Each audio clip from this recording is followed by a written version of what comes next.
Hello and welcome to the Relevate Defence Community YouTube channel. I'm Avon and this is James. So today we're going to be talking about ASDEFCON and what it is, why you need it, why it's important, and how it impacts businesses going to market in the defence space. Welcome, James. How are you going? Good, Avon. Good. Glad to be here.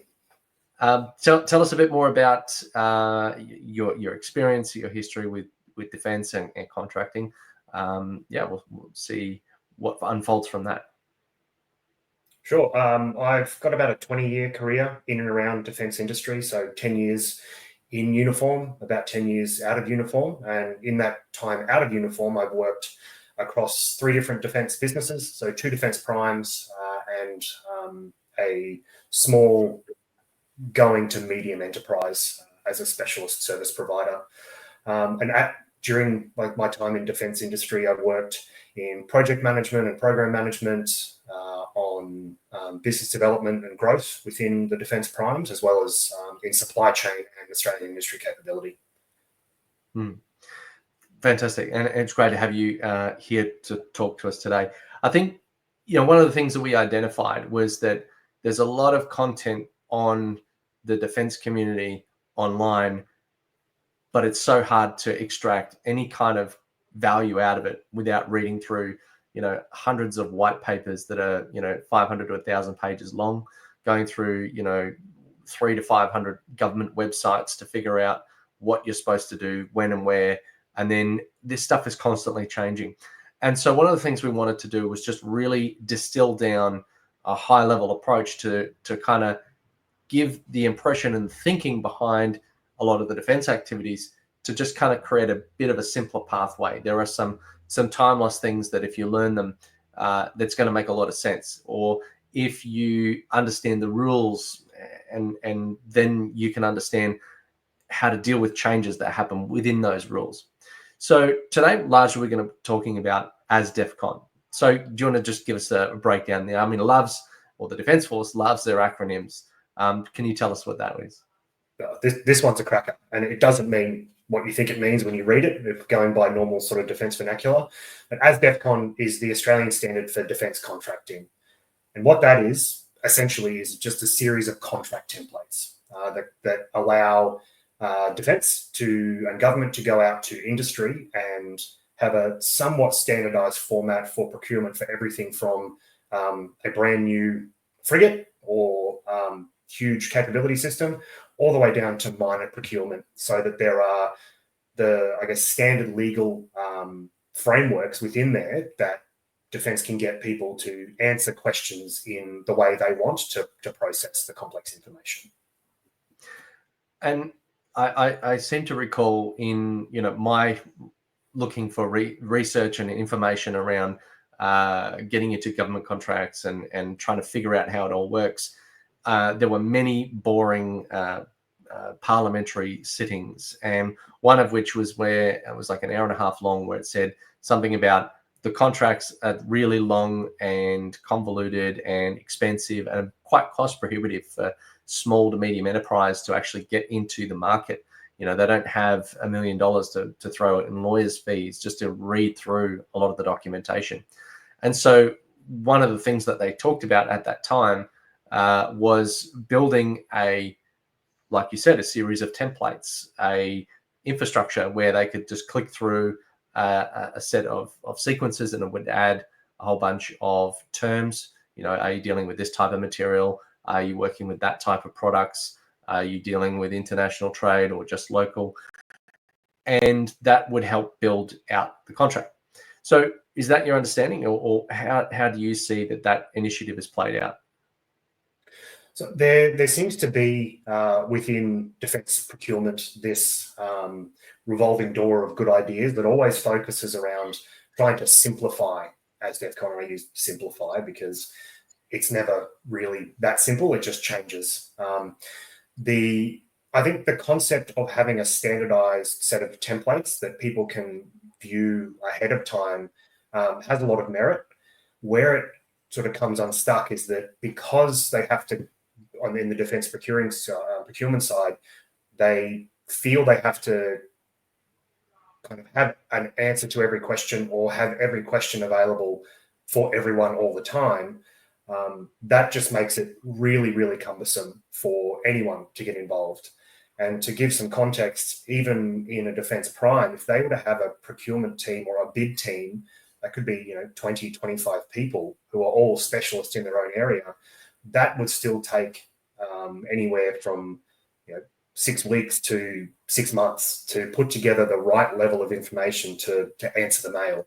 And quite often, one of the most common questions that gets asked in those bid teams is, what the heck, or expletive, are they asking for here? Because it's incredibly complex, and the wording doesn't always make sense because it comes from a standardized template that they've just tried to tailor. So that's another area where it really gets missed, is that a standardized template is great for the standardized procurement, but nothing in defense is ever standard. So the tailoring that's required to get that out there can introduce a lot more uncertainty and problems for people trying to answer those questions. And I think if you zoom out and look at the motivations of each party in that contract, government are all about ass covering exercises. They want to not get in trouble, not get sued, not get lose their political battle, and or lose their job. And so a lot of times they ask for a lot of things just in case we need them, which, like the opposite of a business owner, where time is money. And if I'm not working on this opportunity, I have to work on that opportunity. And which one do I spend my time on? They're a finite resource. Everything is generally out of their own pocket or out of a number of shareholders. But the business owner is thinking more minimum viable product. I don't want to spend time writing this document or doing this thing if I don't need to. I'm just going to do the essential items and move forward with that. And so I think there's this butting of heads between the two departments. The government are asking for excessive things that are completely unnecessary, and they have endless time because no matter what, their job, their salary is going to continue to flow. Whereas the business owner is taking a risk and they're putting themselves out there to try and, maybe win this contract. If they do, it's going to be really good for the most part, if it's managed well and if it's budgeted effectively. But if not, it can be really quite damaging. And I think that puts a lot of pressure on business. Maybe it basically wipes out the willingness to try and approach these sorts of things. And one of the things that we want to do here is try to unmuddy the waters as much as we can, so we at least know what to expect. Do you have any reflections on that? I think I just want to pull on a thread there that talks about that government arse covering, because of course, that's where they're coming from, and that's totally understandable, especially with something that is as complex as procuring a new capability for the ADF. Is they want to make sure that they've got all the information that they might need to make their decision. And by having a standardized template, you can then look at, well, if it's Raytheon or Boeing or Northrop Grumman or Lockheed that are all submitting these different proposals, you can at least have the opportunity there to compare apples with apples, for lack of a better term. The real difficulty comes from the fact that to answer those approaches to market, it takes a dedicated team to do that. So fine for big business where they have large amounts of money available for new business investment or new business funding. But when it goes down to a small business or a medium business, where the same people who are delivering on current contracts are the ones that are going to have to write this bid response, well, they're losing money that they don't necessarily have or don't necessarily have coming in to answer these questions. So one of the incentives within the big businesses like Raytheon or Boeing, is making sure that they are tailoring the subcontract information to exactly what they need. The trouble there is it takes individuals and effort to do that. And then there's a whole issue around, are they tailoring it to achieve a specific outcome? Are they tailoring it or dumbing it down to go to a specific supplier that is maybe known to the team, which that is another can of worms that I don't think we want to open today, but that's caused a lot of problems. So I think what we can really do here is take some of those big concepts and give hopefully the businesses and the business owners who are watching this and listening to this, the so what.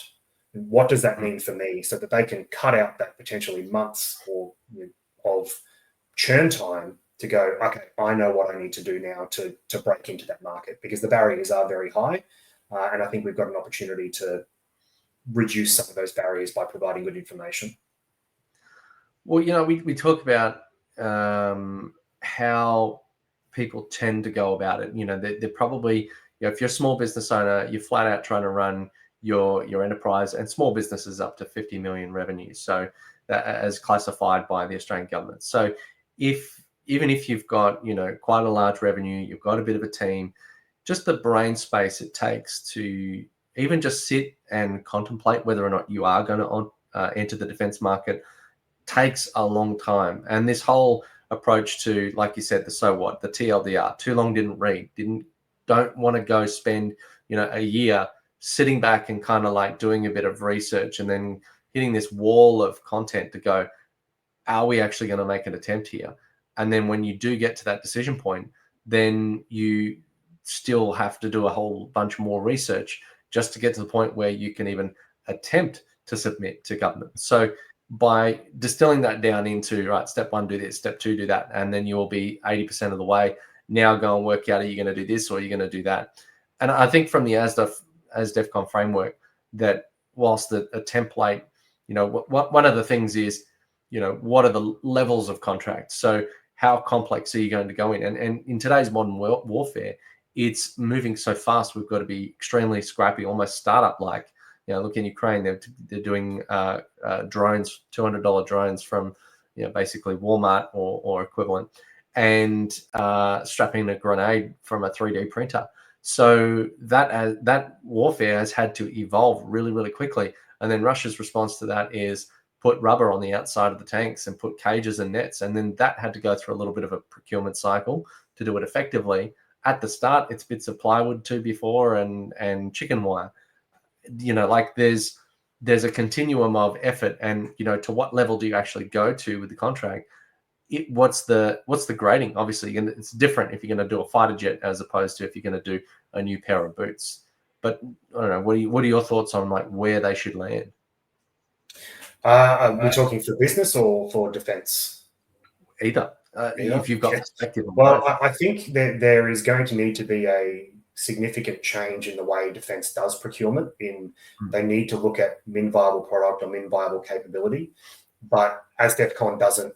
There's no provision in ASDEFCON for that, which is problematic. So the discussion that I've had when I was working at some of these defense primes is, well, we want to get stuff out quickly, because you've got a lot of people who have experience in defense, who have experience as the warfighter. They know what it's like to be on the end of something that took too long, cost too much, doesn't actually do what you asked for in the first place, and now doesn't meet the requirements because those are 10 years old,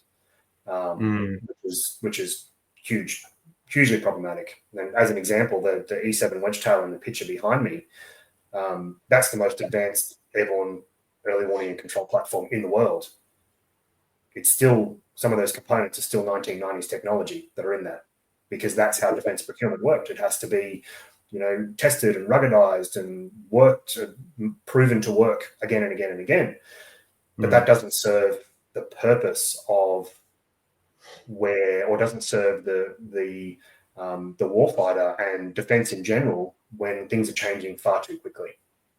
So I think there should be some sort of balance point there where, yes, if you have chosen, okay, for the next fighter aircraft that Australia procures after the F-35, okay, that's long lead time, yes, complex, yes, all of those big templates. But if you need, so from the Australian perspective, if you need 100 of something for an Air Force unit or an Army unit to go and do a job, well, I don't think the strategic procurement model works there. maybe that is best served as more of a military off-the-shelf or commercial off-the-shelf and adapted by a defence prime. That's again another can of worms that is very political, because some of those things serve the Australian industry and some of them don't, and that's going to be probably a point for debate in political circles until the end of time. Well, like if we think about what's the impact of a lot of this stuff, you're talking about the jet with 90s technology. I was rocking around in a 60-year-old M113 armored personnel carrier, and when they decided to upgrade them, they cut the body, extended a little bit, put an extra wheel on and a newer engine and a little bit of a turret upgrade. But then now it's still an old machine, old conceptually in terms of what it is, and not that much better. I mean, yeah, it fulfills a role, does a job. Now, obviously, we've got these larger IFVs and things coming through now. The Bushmasters have proven to work. They work for moving. They don't necessarily work so well for fighting. But in any case, we've got to look at the change and the speed of change now. Like everybody's the AI is the magical fairy dust that sprinkled on everything, but AI is now in design. So when designing equipment, it can move faster. So the contract process is going to become more and more the bottleneck. Like now you've got engineering programs that can find the stress points and find the efficient amount of steel, can find the how the blast impact is going to happen when a projectile hit and different types of projectiles hit the surface. So a lot of that stuff can be forecasted without having to go to, making a million prototypes and trying to blow them up. So obviously the cost of production comes down, but again, the contract side is still no faster, really. So I guess just to get a grasp on it. So how does it go from defense needs something to then seeing it on their tender websites? Right. So we'll go with the complex version because that's just the long lead time stuff. So there are project teams within, I'll use Air Force as an example. There's the Future Air Combat Capability project team. And what they look at is, okay, we've got F-35 now. We know that we have roughly, call it maybe 15 to 20 years service life in that, on a good day, to be honest, with how quickly things are changing now.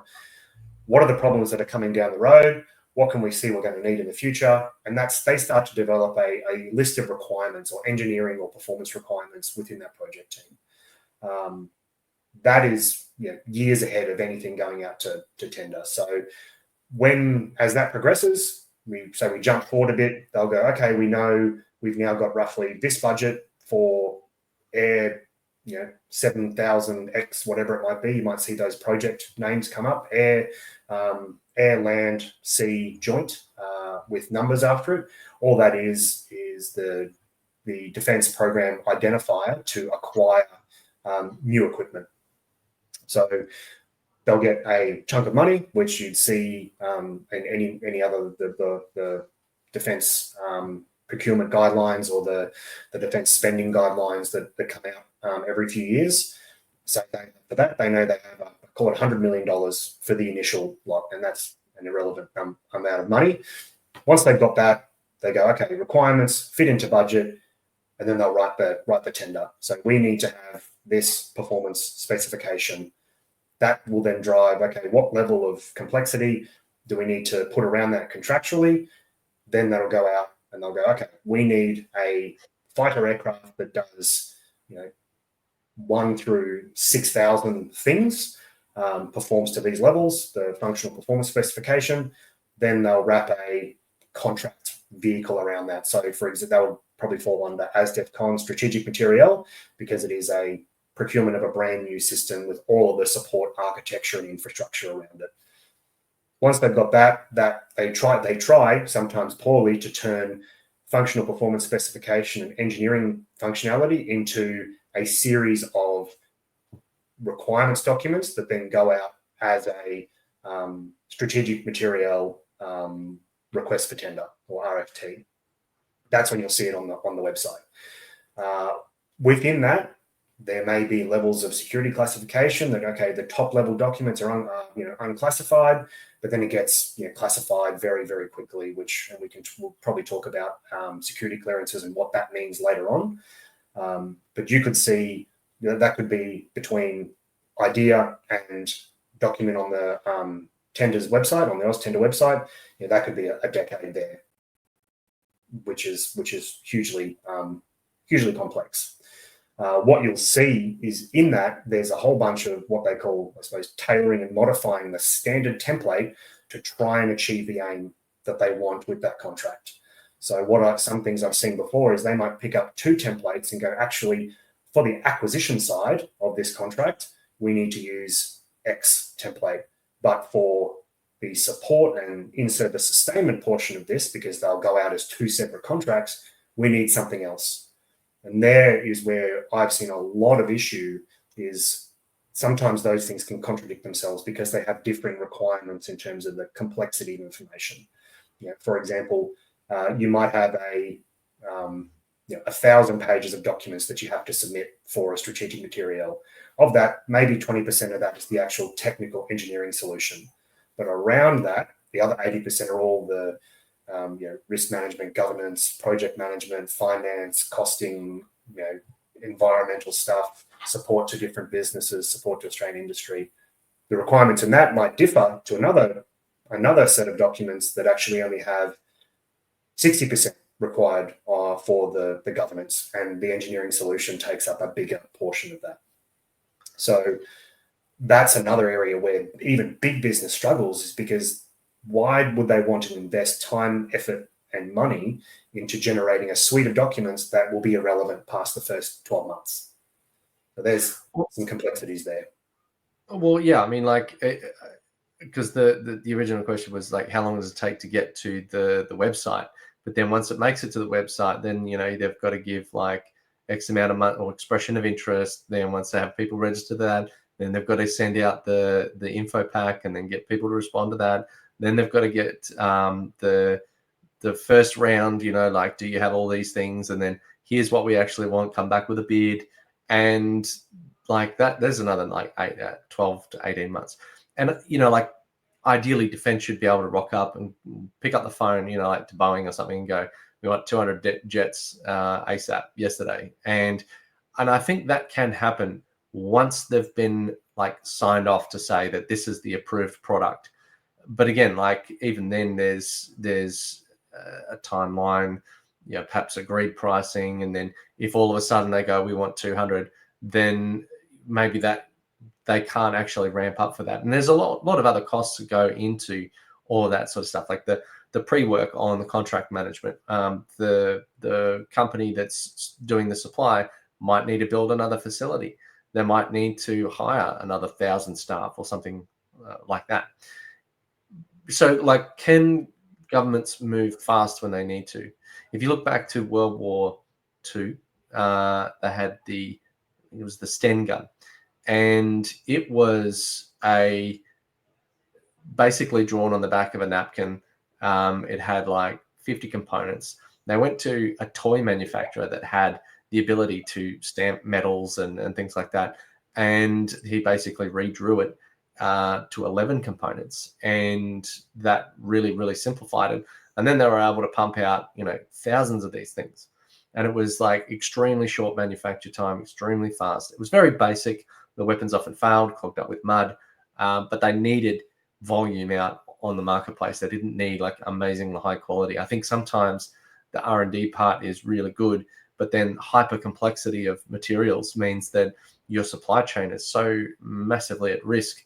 So you've kind of got to create a balance of, can we just build simple things really fast?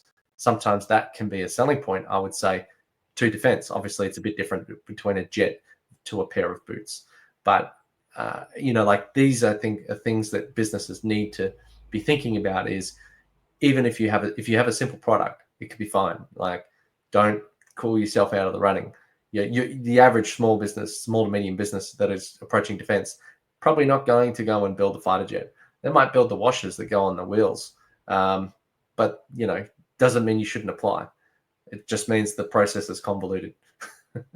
Absolutely, All right. So, absolutely. And as another example, the on the wedge tail, when we got the call up to go to the Middle East the first time, there had been probably 18 months to 2 years worth of work to acquire through the normal program and procurement channels a new communication system. And in that 2 years, a bunch of money was spent on research and design and with industry, without industry involvement, and it didn't work. They tried to install it in a test vehicle and it didn't work. Then when the balloon went up and they said, "Hey, we're going in 6 weeks," they went, "Well, we can't go without X equipment," and it went from years long to a weeks long. Find, ask for the thing you want, ask for what you need, buy it, install it, test it, go. So defense can move very quickly when the demand is there. I think quite often the demand isn't realized at the right level, which drives these very long procurement timelines for probably overly complex. You don't need to do everything all in the one contract as far as I'm concerned, but they seem to want to because that's how the funding comes. well, I think we alluded to this, but like going from the defense prime to the small business, like what's the chain? Like the timeline is then extended once defense hands over to a prime or to a major contractor who's going to run it. Then they've got to get their backside into gear. So what's the chain of events that happens there? So it starts even earlier than that. When you see the whether it's an expression of interest or invitation to register or request for proposal or tender on the website, the primes are already at that point engaging with their sub-tier supply chain to look at who do they have in their back pocket to go, all right, we know this. We know things are always going to need a training system. We know things are always going to need, things like generators and like vehicles and all those sorts of things. So there's a lot of common things that exist across all domains within defense. But what you'll see is that, say we go from, all right, RFT comes out on the website, so request for tender. Prime, whoever decides, yes, we are going to bid for this, they'll then look at all the documents and go, okay, we know we can do, say could be 30 things in there they need to do. They can do 25 themselves. They know they can do that. They go, okay, we actually want to use Australian small business to do A, B, C, D, E of these last 5 things. They'll then go out to start canvassing their supply network and take the big 500-page tender document and pull out the little bits. Well, they should do this. Pull out the little bits that go, okay, we need a training system for this. So we know we've got 5 different training system providers or designers on our preferred supplier list. They'll then go, okay, pull out the bit that talks about training. What are those requirements? And what they should do, and again, this part takes human effort, which sometimes is too much. They may just copy and paste the whole thing and go, hey, respond to this. But what a good prime will do is take those bits, give them to all 5 suppliers and go, this is the information. This is us reading between the lines to know this is the information we need from you. So you may see it as just they picked up the support documentation and sent you 200 pages to your business, in which case you'll go, I have no idea where to even start. What they ideally should do is go, here's the 3-page extract with the exact clauses and things we need you to provide information on. Please do it in this format. And so hopefully then the training provider or the training designer can go, great, I know how to answer all those things. I know how we do training design. I know how we do quality management. I know how we support our local industry. I know how we use digital tools in training. They can just write that away, send it back. Then the prime can do those sort of things, all the things they need to do. What is really important is, regardless of how that comes to you as a small business or a medium business, I cannot stress this enough. Read the question. Read the effing question. Because ultimately, if you provide, if you spend 6 weeks developing a response that doesn't answer the question, that helps no one. So read the question and ask questions back, because that's something that I think that a lot of small suppliers don't realize that they can do, is if they've got information, then contact the supply chain person who gave you the document and go, hey, what do you need here? I want to provide a response that meets your needs, and start to work on that, because it's a two-way street, really, there. If they're not giving you the information you need to answer, then you can't answer with the information they need to put into the final response. I think that, like, as particularly small business, everyone wears so many hats. Everyone's focusing on so many things. So by the time you've read through, your 100th page, your eyes are glazed over, and you look at the question, you're like, you give your one-liner because you can't be bothered. You're already tired. I think, like you said, read the question, answer the question. Maybe we'll go more into what a good response is, but just at a high level, like, does your thermal sensor meet this requirement? And then you could go in to say, our thermal sensor has been proven in, over the last 5 years in these products. Here is some the quality document or the product statement that comes with it, and we intend to use this particular one that we've designed, we've R&D'd, and blah blah blah blah blah. There is absolutely no way that they're going to refute that. They're just going to look at how much evidence you've supported that one particular question and go, oh, well, definitely met the criteria and then some. So I think that, people need to think a little bit about that. But anyway, we're getting close to the end. I think we want to keep to the promise of TLDR. This is short, sharp, and punchy, good enough for a car ride. So if you're thinking and you're in between your thoughts and your travels, whack on these podcasts and just really consume, all the little details and things that you need to know about getting into the defense industry. So before we end the session today, can you just give us your top 3 tips to be competitive in the marketplace? Absolutely. Read the question. That is absolutely number 1. Read the question. Number 2, I would say, is understand your own capability and how to communicate that.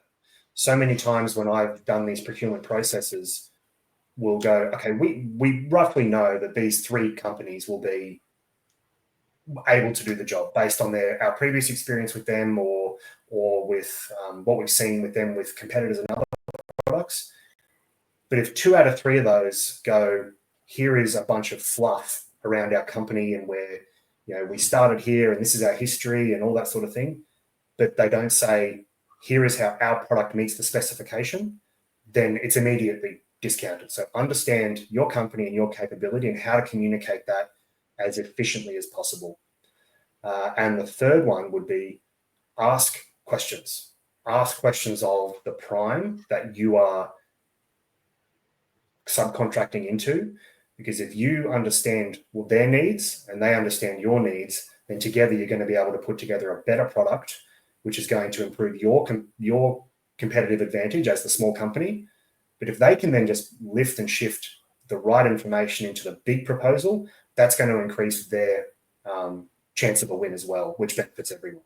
So read the question, understand your product and capability, and then ask plenty of questions back the other way. It's not a one-way street.